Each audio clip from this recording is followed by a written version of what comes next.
Sige! Tirahin mo! Yan! Ingay mo kamoy! Tirahin! Malas talaga niya, Irong. Tirahin mo na! Anong titirahin niya yan? Ang natumba na! Tayo na! Umalis na tayo! Malas nyo naman talaga. Ikaw kasi! Hindi kayo kasama. Ingay mo kasi.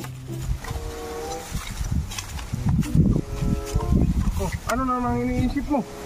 Kailangan ko talagang makahanap ng magaling na manok. Hindi talaga maasahan mga ganun lang klaseng manok eh. Saan ka naman maghahanap ng ganun na manok? Yun ang problema ko. Kailangan nating makahanap ng manok na magaling. Yung hindi tayo mapapahiya at hindi tayo matatalo. Uwi na tayo! Huwag mong nalalahanin yung talo mong manok. Baka sa susunod, makabawi rin tayo. Pero, baka may makita tayo rin yung manok. Saan? Sa daan? Natin. Sa daanan natin. Antado talaga yun. Malas-malas yun naman. Tayo na! Uy! Sandali. Ano na naman? Nakikita nyo ba yung nakikita ko? Oo nga, manok yan ah. Oo nga, kakaibang manok. Labuyo yan ah! Manok gubat! Yan yung sinasabing manok ng lulo ko. Sigurado akong magkakapira tayo nito. Yan yung sinasabi ng lulo ko. Yang klaseng manok na yan.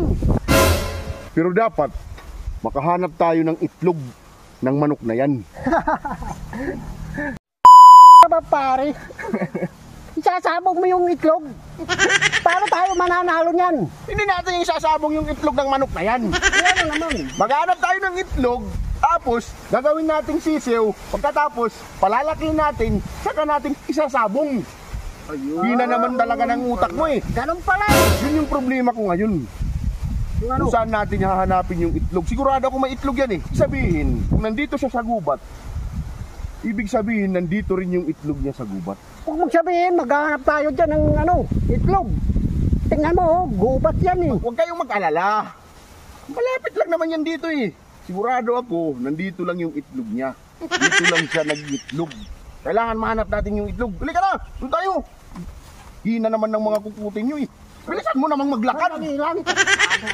Doon ka, hanapin mo doon. Wala namang itlog dito eh. Uy, itlog. Pre, itlog. Nasaan? Asan?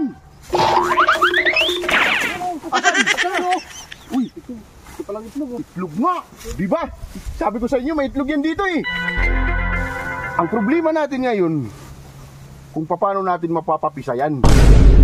Kailangan natin hintayin yung inahin para pumisa yan. Mag-aantay tayo para maglimlim siya. Ganon? Ganon yun. Tapos, pag napisa siya, kukunin natin yung sisiw. Halika, magtago tayo, hintayin natin. Bilisan mo. Tado, boss. Ngangawit na yung pako rito eh. Wala namang inahin na dumarating dyan. May naisip akong paraan. Ano namang paraan? Itong kasama natin, O ano naman yan? madalas mainit yung puwit nito eh. Siya? Oh, siya yung gawin nating maglilimlim dun sa itlog. Kung papayag siya. Kaya mo yan! Paglilimlim ako? Oo. Di ba sabi mo, mayroon kang kapangyarihan na umiinit yung puwit mo? Yun yung gagawin natin. Kailangan lang naman ng init yun eh, di ba? Oo. Oh, kaya mo yan! Sige na! Tara. Ha? Dahan-dahan lang, baka ano yung itlog eh. O, ayan, ayan. Sadali lang, huwag ka nang madali. Dahan-dahan kayang pag-upo. Upuan mo lang, tapos hantayin natin yung mapisa na siya. Okay. Di ba? Dahan-dahan ka. Dahan-dahan ha, dahan-dahan lang. Oop, yan. Pre, parang nararamdaman ko umiinit na yung pit ko. O yan, maganda yan. Pre, nararamdaman ko na. Parang nagkrakrak na yung itlog. Antayin mo lang, antayin mo. Huwag mo pirasahin. Yan na, pre! Ay! Bakit? Anong nangyari?